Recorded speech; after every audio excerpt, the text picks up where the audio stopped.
Hello there everybody, Sam Strains here, welcome back to the Railway, and today I thought I would try something very exciting and a little bit different. I'm going to be doing a bit of a comparison video today.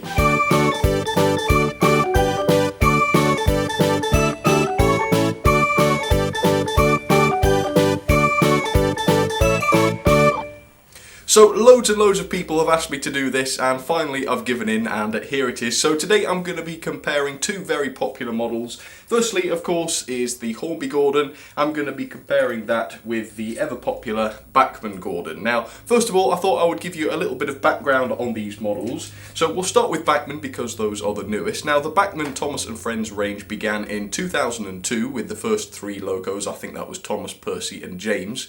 Gordon came along a little bit later. He came along in 2005, I believe, but it wasn't until 2008 onwards that Thomas & Friends, the TV show, began to be made with CGI rather than real models. So it's safe to say that the Bachmann Gordon is based on the models from the show.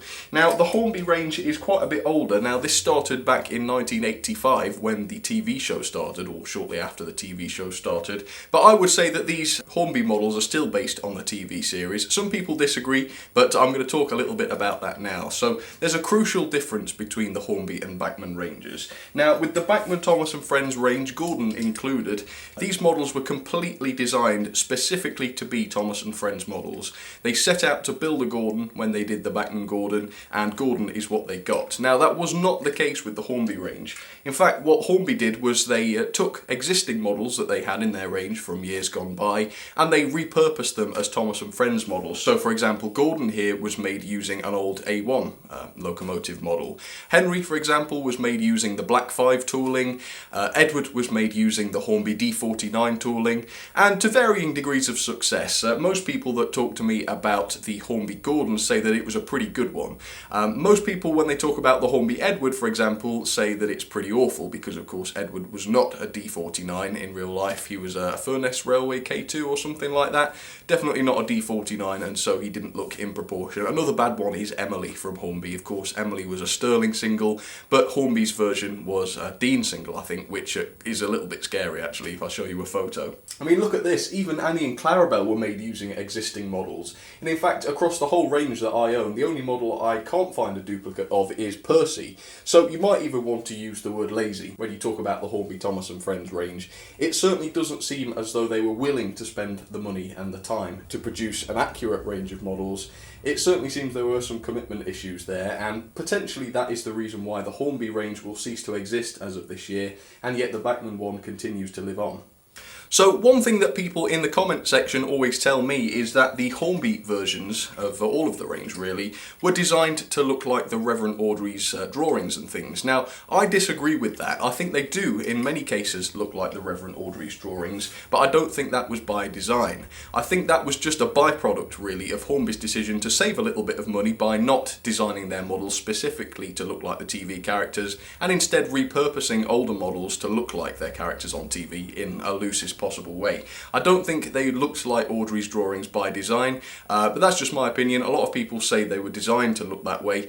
I would just correct that slightly by saying they do look a little bit like Reverend Audrey's drawings sometimes, but that isn't by design. I think that's just a happy coincidence.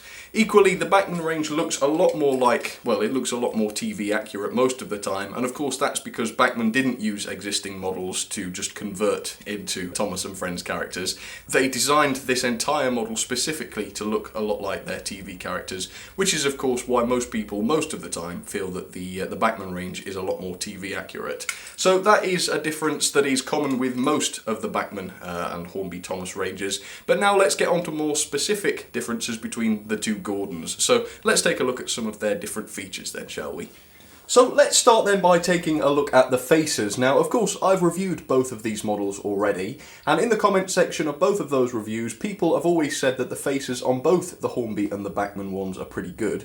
So here they are now, the Bachmann on the left and the Hornby on the right.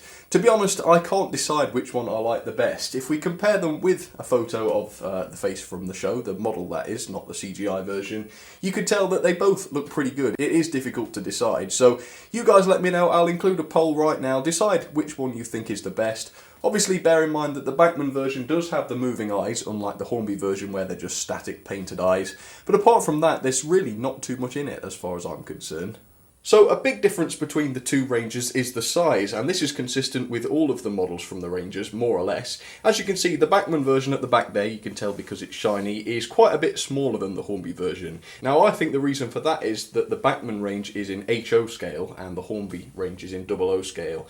Now when I've said that in the past, people have disagreed with me and said they don't think that's the case, but as far as I'm concerned, the Bachmann range is from America and it's clearly quite a little bit smaller, so I would say that they are going to be HO scale. And if you want to contest that, you'll need something pretty solid, because as you can see there's quite a big size difference there. As you can tell also, there's quite a bit of colour difference between the two. The Hornby version is more of a sort of milky baby blue. It's certainly, I don't know, you'd call it a little bit watered down perhaps, whereas the Bachmann version is a little bit richer. And of course it's quite a bit more glossy as well, which I think is a little bit more accurate to the TV series. So here are a couple of other key differences then. As you can see, the Bachmann version has tall rectangular windows, which is correct to the show. The Hornby version has more sort of square windows, which don't look quite right, but both have the yellow lining on them, which look pretty good. Now the Hornby version has round buffers, which aren't accurate to the show. The Bachmann version does have the correct Gordon sort of oval, squarish looking buffers, which is correct to the show. Now, as you can tell, the Hornby version has separately fitted handrails on the side of the boiler, but the Bachmann version, as is pretty clear there, is just part of the moulding and painted on. Now if we look at the real thing from the show, you can see that they were clearly separately fitted and not just part of the moulding, but like the Bachmann version they were silver and not black as with the Hornby version. Now the Hornby version doesn't have a whistle, strangely, it's just got the safety valves, whereas the Bachmann version does have a separately fitted whistle on there, which is a clear difference, a big point in Bachmann's favour. The lamp irons on the Hornby version are clearly incorrect. Hornby for some reason always put the lamp irons in upside down. I personally think that's because it's easier to fit them in the factory that way rather than having to poke them underneath, and sadly they are glued in that way, so you can't just pull them out and rectify them. But as you can see, the Bachmann lamp irons are correct, which is another point for Bachmann. As you can see, the shape of the Bachmann firebox closely resembles that of the Gordon on the show. The Hornby version looks very different to that on the show. It's not necessarily a huge criticism, but it's definitely not all that accurate. Now the Bachmann version, quite interestingly, doesn't have any cab detail. It does have a physical cab space, but there's no detail inside there. If we look at the Hornby version, you can see there is a little bit of cab detail on there, because obviously the original Hornby A1 did have a little bit of cab detail, but as we know, the Gordon in the show did have a realistic looking cab, which is another point in Hornby's favour. Now if we look at the two tenders, now very clearly the Bachmann tender is much more show accurate to the Hornby one. Pretty much all of the Hornby, Thomas and Friends tenders look the same. I think it's the same one for Edward, it's the same one for James, just with slightly different paint jobs. Yet the Bachmann versions are all different, and I can confirm that looking at photos of the tender from the show, the Bachmann version is leaps and bounds more accurate. So both of these locos have points in their favour and points against them, but overall the clear winner in terms of accuracy has to be Bachmann. Let's talk a little bit about performance then. So the subject of performance then is quite a big can of worms, because the mechanisms in both of these models are vastly different. I think there are differences in quality as well, which I'll talk about, but first of all let's talk about the Bachmann one. Now the Bachmann version is loco driven, i.e. there is the motor inside the locomotive. I think that is at least more show accurate, because in real life, when they used models during the show at least, they used Marklin chassis, I think, for the locos, which were loco driven, and I think that because you sometimes see them wheel slip during the show. So in terms of realism, that is more accurate, but the Hornby version is tender driven, which means the motor is inside the tender. Now this is less accurate because you can't make Gordon wheel slip, for example. His wheels on the loco won't go round if you put a big load on him, which I know some people like. However, it does mean that there is a little bit more power behind the Hornby version because there are rubber on the tyres. Now, I personally don't like rubber on locomotive tyres, but it does at least mean that the Hornby version is more powerful. Now, as far as quality goes, I have got to say that the Hornby version, in my opinion, is much better quality than the Bachmann one. I've seen lots of Bachmann, Thomas and Friends locos have motors burn out, and I know a lot of you guys have told me that in the comments as well. I've never come across a Hornby version that has burnt out. And also, in terms of quality, the Hornby version has a lot more pickups, so you will see that it runs more reliably on the track. 3 pickups go to each rail from the locomotive, and the tender also picks up. Obviously the Bachmann version doesn't have any wires going to the tender at all, so all of the picking up is done by the locomotive. And another little thing to note is that the Bachmann Gordon tender was extremely light. In fact, it kept derailing when I first got it, so I actually had to open it up and add some extra weight. So I think the Bachmann version is more accurate, but as a toy, which needs to function as a toy, I think the Hornby version is better quality. But as I'm going to show you, they both run similarly well. Let me show you that. So as you can see, a nice, smooth, slow performance there from the Bachmann version.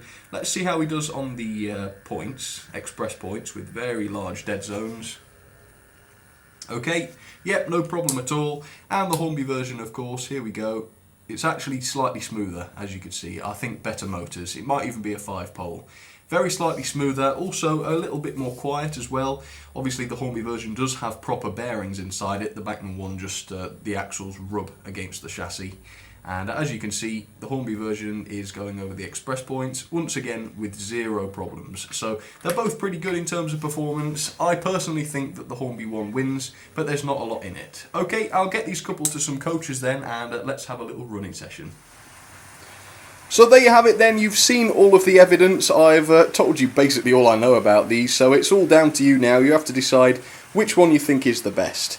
I personally prefer the Bachmann version. I think they're both good, and don't get me wrong, in some areas the Hornby one does beat it, but for me I think Bachmann wins overall. It's got the moving eyes and it's just more show accurate. It's definitely quite a noisy runner. You can hear sort of metal on metal grinding going on with the Bachmann version. But touch wood, it seems to be okay. So if you have been able to make a decision on which one you like the best, answer it in the poll, and also let me know in the comments why you've made the decision you have. What was it about your choice that made it the winner? Just waiting for Hornby Gordon to come around the curve now. Here he comes.